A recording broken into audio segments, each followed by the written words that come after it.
Mga kapuso, 17 days na lang, eleksyon 2025 na. At habang palapit ng papalapit ang eleksyon, mainit na pinag-uusapan ngayon ang mga akusasyon ng vote buying.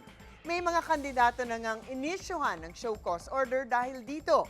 Pero teka lang, alam nyo ba kung anong sinasabi ng batas tungkol dyan? Well, ask me, ask Attorney Gabby.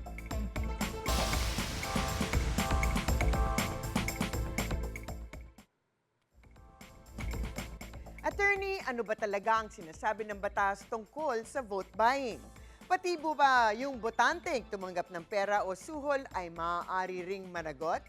Well, of course, mahigpit na ipinagbabawal ang vote buying at vote selling sa ilalim ng Omnibus Election Code ang Batas Pambansa bilang 881.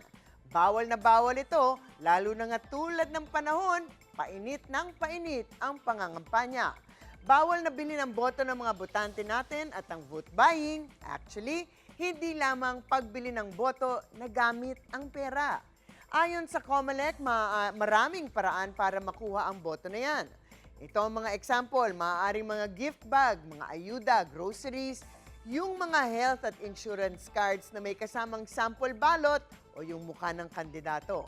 Pwede ring mga pabingo o mga talent show na may mga papremyo, pero pag abot ng premyo, ay siguradong malalaman ninyo ng isang kandidato ang may pabuya nito.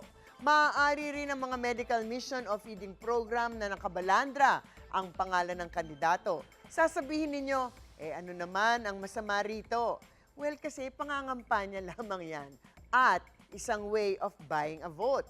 Sana kapag hindi eleksyon ay may pinamimigay o may medical mission at kawang gawa, hindi pangkuha lang ng boto. Maaaring din daw yung tinatawag na hakot system, kukunin o hahakutan ng isang grupo ng mga botante, tapos bibigyan o patagong bibigyan ng pera. Pero syempre, at the end of that payout, kilala ninyo kung sino ang tunay na nagpapaabot nito. But of course, bawal din ang vote selling. Kung merong nagbebenta, merong bumibili. Kung bawal nga ang bumibili ng boto, bawal din yung nagbebenta nito o yung tumatanggap ng mga pabuya na to. Pero mas sinahabol ng COMELEC ang mga kandidato for obvious reasons, mas malaking peligro sa atin ang politiko na hindi pa nakaupo ay may illegal nang ginagawa. Ang mga maaaring kaharapin ng taong nahuli na nagsasagawa ng vote buying at vote selling, meron pong kulong na maaaring umabot ng 6 na taon, 1 to 6 years actually.